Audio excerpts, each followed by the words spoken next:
이 시대 하나님의 사람, 오늘은 양영자 선교사를 만나러 왔습니다. 대한민국 최고의 탁구 스타에서 몽골 선교사로 다시 탁구 꿈나무 지도자로 돌아온 양영자의 30년 여정. 오직 복음을 위해 조용히 달려가는 그녀의 삶. 지금 만나봅니다. 내무고에 갔더니 선수들이 이제 있더라고요. 근데 물론 거기도 다 코치 감독이 있죠. 근데 저는 이제 가서 이제 돕는 역할을 이제 했죠. 하고 그 선수들을 한 사람 한 사람씩 전도를 하면서 일주일에 한 번씩 우리 집에서 성경 공부를 했어요. 그래서 그렇게 하고 이제 세례를 하고 또 한국에 올 수 있는 기회도 있었어요. 사실 거기서 전도를 하는 것보다는 한국에 와서 잠깐 그 훈련, 전지훈련 같은 거를 할 수 있는 계획을 때 주일에 중국인 교회를, 그러니까 중국어로 하는 교회를 가게 했어요. 그렇게 해서 이제 하나님을 알게 되고 돌아가서도 이제 저랑 정기적으로 이제 일주일에 한 번씩 모여서 성경 공부를 하고 이런 세례를 받고 이러면서 이제 7명 정도의 선수들이 있었는데 그중에 2명만 귀환을 하게 된 거죠.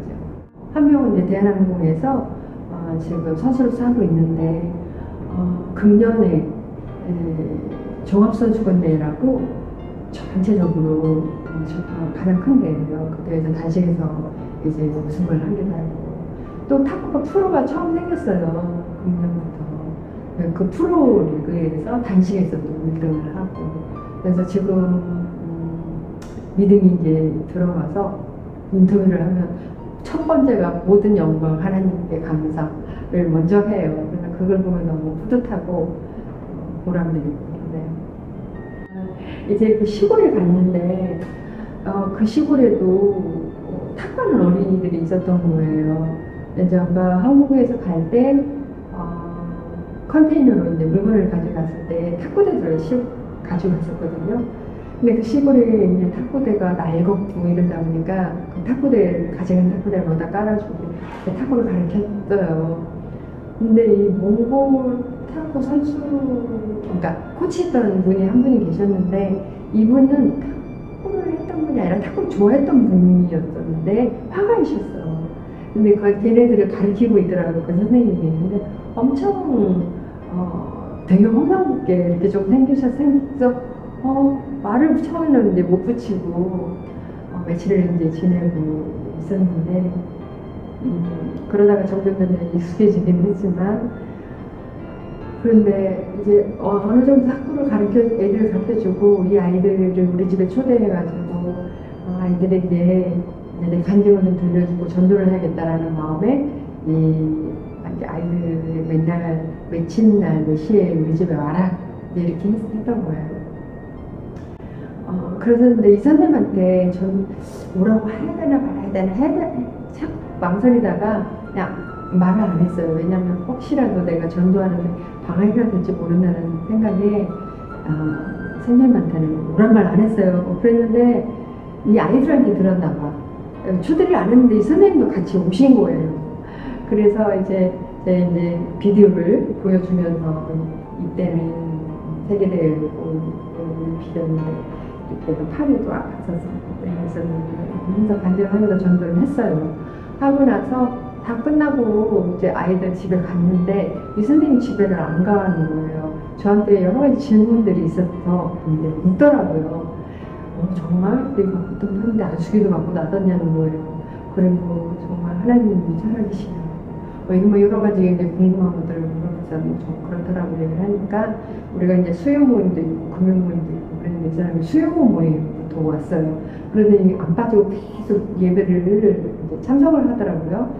하면은 자기가 이 성도들 앞에서 자기도 간증을 좀 할 수 있게 해달라고 해서 해보라고 그랬더니 그림 2개를 가지고 자기가 그렸던 그림을 가지고 2개를 딱 보여주면서 하는 말이 하나는 내가 예수님을 믿기 전에 그렸던 그림이고 하나는 예수님을 믿고 나서 그림인데 이렇게 내가 안 믿었을 때 어두웠다 그림 보여주는 거.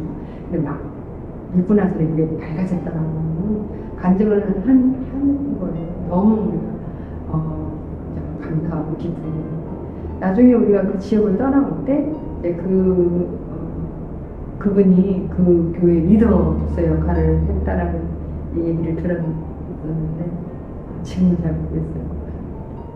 다시 수도로 올라와가지고 딱 이렇게 그 클럽에 있는 애들을 모아서 시합장을 해줬대잖아요. 근데 이제 지금 몽골이 그런지는 모르겠는데 제가 있을 때 보니까 탁구를 잘하는 애들이 국제대회에 나가는 게 아니라 국제대회에 나갈 수 있는 비행기 값을 내고 나갈 수 있는 환경이 되는 애들이 탁구를 못해도 해외에 나가고 싶어서 그렇게 나가고 있더라고요. 근데 한 번은 호프스데이라고 비행기표도 대주고 그런 숙식이 제공되는 그런 대회가 있었어요. 그랬는데 그 선발전을 공평하게 해가지고 가는 게 아니고 이제 뭐 좀 진력이 되고 뭐 이런 지위가 높고 하는 자제분이 이제 그동안 갔었는데 제가 가서 선발전을 공평하게 시킨 거예요. 그래서 해가지고 한 명의 티오가 있는데 하나는 집에 좀 여러 가지 가난하게 살고 있는 아이가 하나 있으면 하나는 대통령 비서실장의 아들이 하나 있어요. 둘이 이제 시합을 이제 하긴 한 거죠. 딴 데 가서 시합을 하지도 않고 당연히 얘가 가요. 이제 시합을 해서 이긴 애가 갈 것이다 해서 이제 그랬는데 그 가정이 좀 어렵다고 하는 애가 이겼어. 그래서 얘가 그 대회를 이제 출전을 하게 됐는데 너무나 기뻐하는 거예요. 어쨌든 그것도 저한테는 큰 보람이에요. 이제 남편이 성경 번역을 이제 마쳤으니까 완역을 하고 이제 마쳤기 때문에 이제 저는 한국이 사실 어떤 면에서는 목표가 성경 번역 완역이었는데 물론 처음에는 그렇진 않았어요. 가서 이제 성경 번역의 필요성을 느껴서 하게 되었고 끝나고 나서 완역을 하고 나서 한국에 들어왔죠. 들어와서 남편은 계속해서 그 연관된 성경 번역 일을 컨설턴트로서 하고 있고 저는 와서 이제 그 대한체육회에서 운영하는 국가대표 후보 선수들 청소년들 감독을 하고 한 5년을 했고 그리고 이제 유소년들 초등학생들 그 3년 감독을 하고 그리고 코로나가 걸리면서 이제 훈련을 하지 못하게 이렇게 이제 해봤어요. 코로나 기간 동안 모든 게 다 멈췄기 때문에 지방에 내려가서 그곳에 있는 이제 장애인들을 탁구를 가르쳐주기도 하고 초등학교 어린이들 학교에 가서 탁구 가르쳐주기도 하고 이렇게 하다가 최근에 이제 다시 경기도 수도권 쪽으로 다시 이사를 왔어요. 그래서 지금은 이제 하나님께서 어떤 길을 열어주실지 기도하면서 찾고 있는 그런 기간이고요. 그 원장님도 그러셨는데 왜 많은 사람들이 조울증, 우울증, 인성장애를 앓는지에 대한 말씀을 해주셨거든요. 물론 여러 가지 이유가 있지만 우리가 세상을 하면서 세상으로부터 타인에게 받는 상처가 있대요.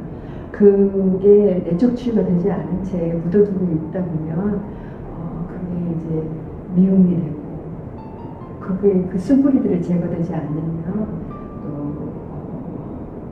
또 분노가 되고 그것을 묻어두고 지내면 안에 아픔과 상처로 남아서 언제 어디서든지 우울증이나 조울증이 나타날 수도 있다라는 그런 말씀을 해주신 적이 있었는데 나에게도 그런 상처가 있었구나라는 생각을 한 게 저는 어렸을 때 저희 가정이 참 우리 가정이 화목하다라는 생각을 해보지 못하고 자랐어요.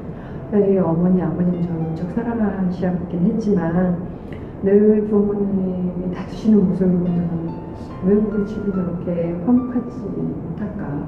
그래서 속이 상해서 울면서 학교를 가는 일도 많았고, 또 형제들 중에 부모님의 속을 썩히는 분이 있어서 되게 이제 마음에 막 그 미우는 분노가 여기까지 이제 있었던 기억이 있었는데, 선수를 하면서 계속 그걸 묻어두고 있었던 것 같아요. 그리고 이제 은퇴를 하면서 또 이제 새로운 제2의 삶을 살려고 하는데, 이런 어떤 쓴뿌리들, 이런 내적 치유해야 되는 부분들을 하나님께서 시간을 주신 거예요.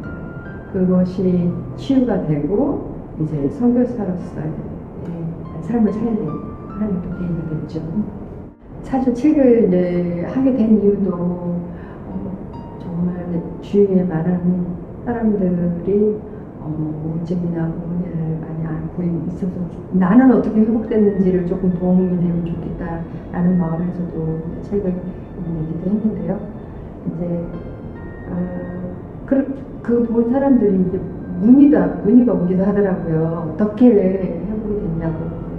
주위에 아들, 딸들이나 주위 사람들이 이렇게 힘들어하고 있는데 어떻게 회복이 됐냐라고 이제 물어봤을 때 정말 우울증은 끝까지 인내함으로 사랑함이 필요합니다. 왜냐면 저도 지치거든요. 사실 내가 그 제자가도 7년 동안 공원병원을 앓은 분이어서 앓은 유천수여가지고 제가 너무너무 힘들었었거든요. 지치기도 하고 정말 인내가 필요하더라고요. 그러기도 하고 상담을 받게 해서 약도 복용을 하고, 하지만 더 중요한 게 있습니다. 그러면 하나님 말씀을 붙드셔야 된다라는 거였거든요. 제가 그 말씀을 통해서 말씀의 광채가 저를 비추기 시작할 때 하나님의 말씀으로 회복이 된 그런 케이스이기 때문에 이 말씀을 붙들고 있으니까 하나님께서 회복시켜 주시고 그 유경에서 건져 주실 것이라고 저는 믿는다라고 그렇게 얘기를 하시고 있는데, 결국은 그 원장님도 정신과정을 해나가시는 원장님도 제일 마지막에 큐티 해주신 분을 저를 소개를 시켜주신 거예요. 계속 제가 회복이 안 되니까. 그러고 이제 물론 여러 가지 또 남편을 만나는 도 있고 하지만 이 말씀이 붙을 때 저는 회복될 거라고 저는 믿어요.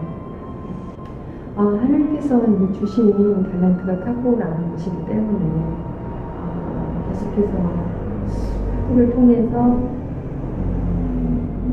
사역을 했으면 좋겠는데 어떻게 열어주실지 정말 지금은 아직 잘 모르겠어요. 무엇보다도 이제 복음 연구하는 일이기 때문에 학교를 통해서든지 또 다른 일을 통해서든지 그 일을 이제 제가 계속해서 할 것이고, 해외에서도 지금 코로나 때문에 가지 못했지만 이제 필요한 곳이 참 많아요. 그럼 지금 간증을 A4 용지에다가 네팔이면 네팔어고, 태국이면 태국어로, 일본이면 중국어 다 한장으로 이렇게 연락을 해서 그 나라에서 이제 전도지를 가지고 가서 그들에게 나눠주기도 하는데, 11월도 이제 네팔에도 가는 그런 계획도 있고요. 그렇게 해서 어쨌든 저는 좀 전에 말씀하신 것처럼 상처받은 사람들, 또 다시 일어나야 될 사람들, 영적으로 세움을 받아야 될 사람들을 위해서 일을 해야 될 것